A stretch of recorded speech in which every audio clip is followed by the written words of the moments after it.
ದೇವನಾಮಕ್ಕೆ ಸ್ತೋತ್ರವಾಗಲಿ. ನಾವು ವಾಕ್ಯವನ್ನು ಓದಿಕೊಳ್ಳೋಣ ಪ್ರಿಯರೇ. ಮತ್ತಾಯನು ಬರೆದ ಸುವಾರ್ತೆ 5ನೇ ಅಧ್ಯಾಯ 14ನೇ ವಚನ ನಾವು ಓದಿಕೊಳ್ಳೋಣ ಪ್ರಿಯರೇ. ನೀವು ಲೋಕಕ್ಕೆ ಬೆಳಕಾಗಿದ್ದೀರಿ. ಗುಡ್ಡದ ಮೇಲೆ ಕಟ್ಟಿರುವ ಊರು ಮರೆಯಾಗಲಾರದು, ಮತ್ತು ದೀಪವನ್ನು ಹತ್ತಿಸಿ ಕೊಳದೊಳಗೆ ಇಡುವುದಿಲ್ಲವ, ದೀಪದ ಸ್ತಂಭದ ಮೇಲೆ ಇಡ್ತಾರಷ್ಟೇ. ಹಾಲೆಲೂಯಾ. ಈ ಒಂದು ವಾಕ್ಯದಲ್ಲಿ ನಾವು ಏನು ನೋಡ್ತೇವೆ ಅಂತಂದರೆ, ನೀವು ಲೋಕಕ್ಕೆ ಬೆಳಕಾಗಿದ್ದೀರಿ ಎಂಬುದಾಗಿ ನೋಡ್ತೇವೆ ಪ್ರಿಯರೇ. ಅಂದರೆ ನಾವು ಯಾವ ರೀತಿ ಬೆಳಕಾಗಿದ್ದೇವೆ ಎಂಬುದಾಗಿ ಈ ಒಂದು ವಾಕ್ಯದಲ್ಲಿ ನೋಡ್ತೇವೆ ಪ್ರಿಯರೇ. ಅಂದರೆ ಒಂದು ಉದಾಹರಣೆಯಾಗಿ ದೇವರ ವಾಕ್ಯ ಹೇಳ್ತಿದೆ, ಒಂದು ಗುಡ್ಡದ ಮೇಲೆ ಕಟ್ಟಿರುವಂಥ ಮನೆ ಯಾವ ರೀತಿ ಮರೆಯಾಗಲೋ ಅದೇ ರೀತಿ ನಾವು ಬೆಳಕಾಗಿದ್ದರೆ ನಾವು ಕತ್ತಲೆಯಲ್ಲಿ ನಾವು ಯಾವತ್ತೂ ಮರೆಯಾಗಲಿಕ್ಕೆ ಸಾಧ್ಯವಿಲ್ಲ ಪ್ರಿಯರೇ. ನಾವು ಬೆಳಕಾಗಿದ್ದರೆ ಏನಾಗಿದೆ ಅಂತಂದರೆ, ಬೆಳಕಾಗಿದ್ದರೆ ನಾವು ಅನೇಕರಿಗೆ ಏನು ಕಾಣ್ತೇವೆ ಅಂದರೆ ಬೆಳಕಾಗಿ ಕಾಣುವರಾಗಿದ್ದೇವೆ ಪ್ರೇರೆ. ಅಂದರೆ ಕತ್ತಲೆಯಲ್ಲಿ ನಾವು ಹೋಗುವಾಗಲೂ ನಾವು ಏನು ಕಾಣ್ತೇವೆ ಅಂತಂದರೆ ಬೆಳಕಾಗಿ ಕಾಣ್ತಿದ್ದೇವೆ ಪ್ರೇರೆ.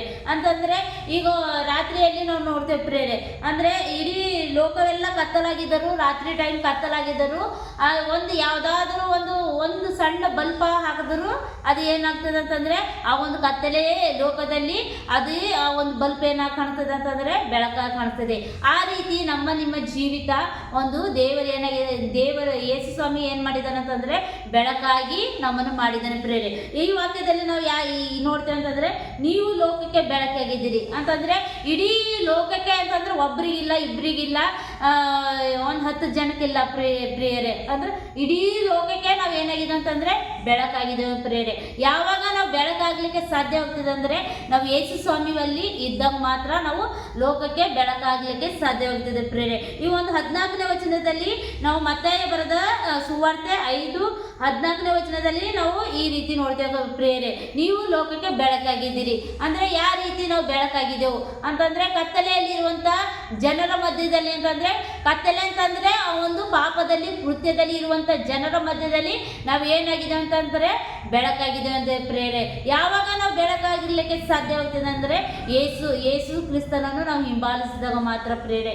ಯೇಸು ಸ್ವಾಮಿಯ ಮಾರ್ಗದಲ್ಲಿ ಇದ್ದಾಗ ಮಾತ್ರ ನಾವು ಅನೇಕರಿಗೆ ಬೆಳಕಾಗಲಿಕ್ಕೆ ಸಾಧ್ಯವಾಗ್ತದೆ ಪ್ರೇರೆ. ಅದೇ ವಾಕ್ಯದಲ್ಲಿ ನಾವು ಕೆಳಗಿನ ವಚನದಲ್ಲಿ ಯೋಹಾನ ಬರೆದ ಸುವಾರ್ತೆಯಲ್ಲಿ ನಾವು ನೋಡ್ತೇವೆ ಪ್ರೇರೆ. ಯೋಹಾನ ಬರೆದ ಸುವಾರ್ತೆ 1ನೇ ಅಧ್ಯಾಯ 4ನೇ ವಚನದಲ್ಲಿ ನಾವು ನೋಡ್ತೇವೆ, ಆತನಲ್ಲಿ ಜೀವವಿತ್ತು, ಆ ಜೀವವು ಮನುಷ್ಯರಿಗೆ ಬೆಳಕಾಗಿತ್ತು. ಹಾಲೆಲೂಯಾ.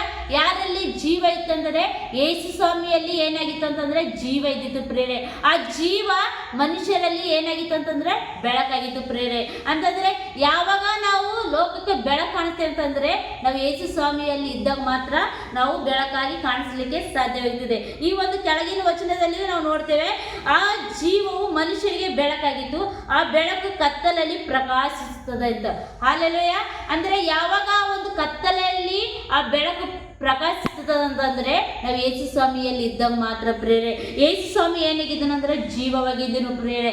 ಆ ಜೀವ ನಮ್ಮಲ್ಲಿ ಆ ಜೀವವನ್ನು ನಾವು ಏನು ಮಾಡುವರಾಗಿರಬೇಕು, ಆತುಕೊಂಡಾಗ ಮಾತ್ರ ನಾವು ಏನು ಮಾಡೋದಕ್ಕೆ ಸಾಧ್ಯವಾಗ್ತದೆ, ಬೆಳಕಾಗಲಿಕ್ಕೆ ಸಾಧ್ಯವಾಗ್ತದೆ ಪ್ರೇರೆ. ಆ ಬೆಳಕು ಆ ಒಂದು ಕತ್ತಲೆಯನ್ನು ಮುಸುಕಲಿಲ್ಲ ಪ್ರೇರೆ. ಹಾಲೆಲೂಯಾ. ಆ ಕತ್ತಲು ಏನು ಮಾಡ್ತದೆ ಅಂತಂದರೆ ಮುಸುಕಲಿಲ್ಲ ಪ್ರೇರೆ. ಯಾವಾಗ ಅಂತಂದರೆ ಆ ಯೇಸು ಸ್ವಾಮಿಯಲ್ಲಿ ಇದ್ದಾಗ ಮಾತ್ರ ಆ ಕತ್ತಲಿಗೆ ನಾವು ಬೆಳಕು ಮುಸುಕಲಿಲ್ಲ ಪ್ರೇರೆ. ಆ ರೀತಿ ಆ ಕತ್ತಲೆಯಲ್ಲಿರುವಂಥ ಜನರ ಮಧ್ಯದಲ್ಲಿ ನಾವು ಇದ್ದಾಗ ನಾವು ಏನು ಕಾಣುವರಾಗಿದ್ದೇವೆ ಅಂತಂದರೆ ಬೆಳಕಾಗಿ ಕಾಣಲಿಕ್ಕೆ ಸಾಧ್ಯವಾಗ್ತದೆ ಪ್ರೇರೆ. ಇನ್ನೊಂದು ಕೆಳಗಿನ ವಚನದಲ್ಲಿ ನಾವು ಯೋಹಾನ ಬರೆದ ಸುವಾರ್ತೆ 8ನೇ ಅಧ್ಯಾಯ 12ನೇ ವಚನ ಬಿ ಭಾಗದಲ್ಲಿ ನಾವು ನೋಡ್ತೇವೆ, ನಾನೇ ಲೋಕಕ್ಕೆ ಬೆಳಕು, ನನ್ನನ್ನು ಅನುಸರಿಸುವವನು ಕತ್ತಲೆಯಲ್ಲಿ ನಡೆಯದೆ ಜೀವ ಕೂಡ ಬೆಳಕನ್ನು ಹೊಂದಿದವನಾಗಿದ್ದಾನೆ. ಹಾಲೆಲೂಯಾ. ಈ ವಾಕ್ಯದಲ್ಲಿ ನಾವು ಏನು ನೋಡ್ತೀವಿ ಅಂತಂದರೆ, ನಾನೇ ಲೋಕಕ್ಕೆ ಬೆಳಕು ಅಂತಂದರೆ ಯಾರಾಗಿದ್ದಾರೆ ಅಂತಂದರೆ ಯೇಸು ಸ್ವಾಮಿ ಈ ಲೋಕಕ್ಕೆ ಬೆಳಕಾಗಿದ್ದಾನೆ ಪ್ರೇರೆ. ಇಲ್ಲಿ ಯೇಸು ಸ್ವಾಮಿ ಹೇಳ್ತಿದ್ದಾನೆ, ನಾನೇ ಲೋಕಕ್ಕೆ ಬೆಳಕು ಎಂಬುದಾಗಿ ಹೇಳ್ತಿದ್ದಾನೆ ಪ್ರೇರೆ. ಆ ಬೆಳಕು ಯಾರೆಂಬುದು ಯೇಸು ಸ್ವಾಮಿ ಆಗಿದ್ದಾನೆ ಪ್ರೇರೆ. ಆತನನ್ನು ನಾವು ಹಿಂಬಾಲಿಸಿದಾಗ ಆ ಬೆಳಕು ನಮ್ಮಲ್ಲಿ ಏನಾಗುತ್ತದೆ ಅಂದರೆ ಜೀವ ಕೊಡ್ತದೆ ಪ್ರೇರೆ. ಹಾಲೆಲೂಯಾ. ಕೆಳಗಿನ ವಚನದಲ್ಲಿ ನೋಡ್ತೇವೆ, ನನ್ನನ್ನು ಅನುಸರಿಸುವವನು ಕತ್ತಲೆಯಲ್ಲಿ ನಡೆಯದೆ ಜೀವ ಕೊಡುವ ಬೆಳಕನ್ನು ಹೊಂದಿದ್ದವನಾಗಿದ್ದಾನೆ ಅಂತ ಪ್ರೇರೆ. ಹಾಲೆಲೂಯಾ. ನಾವು ಏನಾಗಿದೆ ಅಂತಂದರೆ ಜೀವ ಕೊಡುವಂಥ ಬೆಳಕು ನಾವು ಹೊಂದಿದ್ದೇವೆ ಪ್ರೇರೆ. ಅಂತಂದರೆ ಆ ಒಂದು ವಾಕ್ಯದಲ್ಲಿ ಮತ್ತೆ ಬರೆದ ಸುವಾರ್ತೆಯಲ್ಲಿ ಏನು ಹೇಳಿದನು ಯೇಸು ಸ್ವಾಮಿ ಅಂತಂದ್ರೆ, ನೀವು ಲೋಕಕ್ಕೆ ಬೆಳಕಾಗಿದ್ದೀರಿ. ಇಲ್ಲಿ ಏನು ಹೇಳ್ತಿದ್ದಾನೆ ಅಂದರೆ ಪ್ರೇರೆ, ನೀವು ಜೀವ ಕೊಡುವಂತ ಬೆಳಕಾಗಿದ್ದೀರಿ ಎಂಬುದಾಗಿ ಹೇಳ್ತಿದ್ದಾನೆ ಪ್ರೇರೆ. ನಾವೆಲ್ಲರೂ ಯೇಸು ಸ್ವಾಮಿ ನಂಬಿದಂತ ಮಕ್ಕಳು ನಾವು ಏನಾಗಿದೆ ಅಂದರೆ ಅನೇಕರಿಗೆ ಬೆಳಕು ಕೊಡುವಂತ ಮಕ್ಕಳಾಗಿದ್ದೇವೆ ಪ್ರೇರೆ.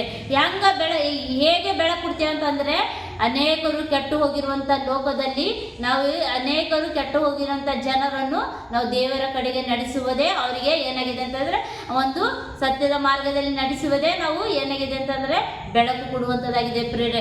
ಮ್ಯಾಲಿನ ವಚನದಲ್ಲಿ ನೋಡ್ತೇವೆ, ಒಂದು ವ್ಯಭಿಚಾರಿಯ ಸ್ತ್ರೀಯ ಕುರಿತು ನೋಡ್ತೇವೆ ಪ್ರೇರೆ. ಯಾಕೆ ಆ ಒಂದು ವ್ಯಭಿಚಾರಿ ಸ್ತ್ರೀ ದೇವರು ಆಕಿನ ಜೀವಿತದಲ್ಲಿ ಕತ್ತಲಾಗಿರುವಂತ ಜೀವಿತದಲ್ಲಿ ಯೇಸು ಸ್ವಾಮಿ ಏನ್ ಮಾಡಿದನಂತಂದ್ರೆ ಬೆಳಕು ಕೊಟ್ಟಿದ್ದನು ಪ್ರೇರೆ. ಯೇಸು ಸ್ವಾಮಿ ಆ ಒಂದು ವ್ಯಭಿಚಾರಿಯಾದಂತ ಸ್ತ್ರೀಯಲ್ಲಿ ಆ ಸ್ತ್ರೀಗೆ ಏನ್ ಮಾಡಿದನು, ಒಂದು ಬೆಳಕು ಕೊಟ್ಟನು ಪ್ರೇರೆ.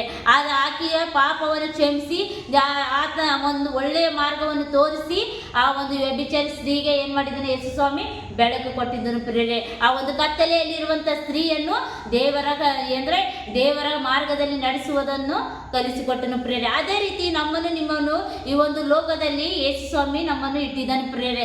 ಆ ಒಂದು ನಾವು ಬೆಳಕಾಗಿದ್ದೇವೆ ಪ್ರೇರೆ. ಆ ಬೆಳಕು ಅನೇಕರಿಗೆ ಕತ್ತಲೆಯಲ್ಲಿರುವಂತ ಜನರನ್ನು ದೇವರ ಮಾರ್ಗದಲ್ಲಿ ಅಂತಂದ್ರೆ ಕ್ರಿಸ್ತನ ಮಾರ್ಗದಲ್ಲಿ ನಡೆಸುವುದೇ ನಿಮ್ಮ ಕರ್ತವ್ಯವಾಗಿದೆ ಪ್ರೇರೆ. ಅದೇ ರೀತಿಯಾಗಿ ನಾವು ಬೆಳಕಾಗಿದ್ದೇವೆ ಪ್ರೇರೆ. ಅಂದ್ರೆ ಈಗ ಉದಾಹರಣೆ ನೋಡ್ಬೇಕಾದ್ರೆ, ಸೂರ್ಯನ ಯಾವ ರೀತಿ ಒಂದು ಬೆಳಕು ಜನರ ಮೇಲೆ ಕೊಡ್ತಾನೋ ಆ ರೀತಿ ನಾವು ದೇವರ ನಂಬಿದಂತ ಮಕ್ಕಳು ಅನೇಕರ ಕೆಟ್ಟು ಹೋಗಿರುವಂತ ಜನರ ಮೇಲೆ ಅನೇಕರ ಬೇಡವಾದಂತ ಕೃತ್ಯಗಳನ್ನು ನಡೆಸುವವರ ಮಧ್ಯದಲ್ಲಿ ನಾವು ಏನ್ ಮಾಡುವರಾಗಿರಬೇಕು, ಕ್ರಿಸ್ತನ ಬೆಳಕನ್ನು ನಾವು ಪ್ರಕಾಶಿಸುವರಾಗಿರ್ಬೇಕು ಪ್ರೇರೆ. ನಾವು ಅಂದ್ರೆ ದೇವರ ವಾಕ್ಯದಲ್ಲಿ ನೋಡ್ತೇವೆ, ನೀವು ಪರಿಶುದ್ಧರಾಗಿರುವ ಕಾರಣ ಅನೇಕರು ಪರಿಶುದ್ಧರಾಗಿರ್ತಾರೆ ಪ್ರೇರೆ. ಆ ರೀತಿ ನಾವು ಅನೇಕರಿಗೆ ನಾವು ಏನ್ ಮಾಡುವರಾಗಿರ್ಬೇಕು, ಬೆಳಕು ಕೊಡುವರಾಗಿರ್ಬೇಕು ಪ್ರೇರೆ. ಯಾವ ರೀತಿ ಬೆಳಕು ಕೊಡ್ಬೇಕಂದ್ರೆ ಕ್ರಿಸ್ತನ ಬೆಳಕು ಅಂದ್ರೆ ವಾಕ್ಯದ ಬೆಳಕು, ಮತ್ತೆ ಈ ಒಂದು ಧರ್ಮಶಾಸ್ತ್ರದ ಆಜ್ಞೆಗಳನ್ನು ಅನೇಕರಿಗೆ ಕೈಕೊಂಡು ನಡೆಯುವುದಕ್ಕೆ ನಾವು ತೋರಿಸಿ ಕೊಡಬೇಕು ಪ್ರೇರೆ. ಅಂದ್ರೆ ಅನೇಕರು ಕತ್ತಲೆ ಜೀವಿತದಲ್ಲಿ ವಾಸ ಮಾಡ್ತಿದ್ದಾರೆ. ಅಂದರೆ ಕತ್ತಲೆ ಅಂತಂದ್ರೆ ಬೇಡವಾದಂತ ಕೃತ್ಯಗಳು, ವ್ಯಭಿಚಾರ, ಮತ್ತೆ ಬೇಡವಾದಂತ ಅಂದ್ರೆ ಗುಪ್ತವಾದಂತ ಕಾರ್ಯಗಳನ್ನು, ಮತ್ತೆ ಮೋಸ, ದರೋಡೆ, ಕೊಲೆ, ಪ್ರತಿಯೊಂದು ನಾನಾ ರೀತಿಯಾದಂತ ಜನರನ್ನು ಆ ಒಂದು ಕತ್ತಲೆ ಜೀವಿತದಲ್ಲಿ ಇದ್ದಾರೆ ಪ್ರೇರೆ. ಅಂತವರಿಗೆ ನಾವು ಈ ಒಂದು ಯೇಸು ಸ್ವಾಮಿಯ ಕುರಿತು ಅಂದ್ರೆ ದೇವರ ವಾಕ್ಯವನ್ನು ನಾವು ಸಾರುವರಾಗಿರ್ಬೇಕು ಪ್ರೇರೆ. ಅಂದ್ರೆ ದೇವರ ಬೆಳಕು ಎಂತದ್ದು ಅಂತಂದ್ರೆ, ದೇವರು ಬೆಳಕು ಅಂತಂದ್ರೆ ಜೀವ ಕೊಡುವಂತ ಬೆಳಕನ್ನು ನಾವು ಹೊಂದುವರಾಗಿದ್ದೇವೆ ಪ್ರೇರೆ. ಆ ಒಂದು ಜೀವ ಕೊಡುವಂತ ಬೆಳಕು ಅನೇಕರಿಗೆ ನಾವು ಕೊಡುವಂತರಾಗಿರ್ಬೇಕು ಪ್ರೇರೆ. ಆ ಬೆಳಕು ಯಾರು ಅಂತಂದ್ರೆ ಕ್ರಿಸ್ತನಾಗಿದ್ದಾನೆ ಪ್ರೇರೆ. ಕ್ರಿಸ್ತನಾಗಿದ್ದಾನೆ. ಮತ್ತೆ ಯಾರೆಲ್ಲ ಆತನನ್ನು ನಂಬಿದಾರೋ ಅವರು ಏನಾಗಿದ್ದಾರೆ ಅಂತಂದ್ರೆ ಬೆಳಕಾಗಿದ್ದಾರೆ ಪ್ರೇರೆ.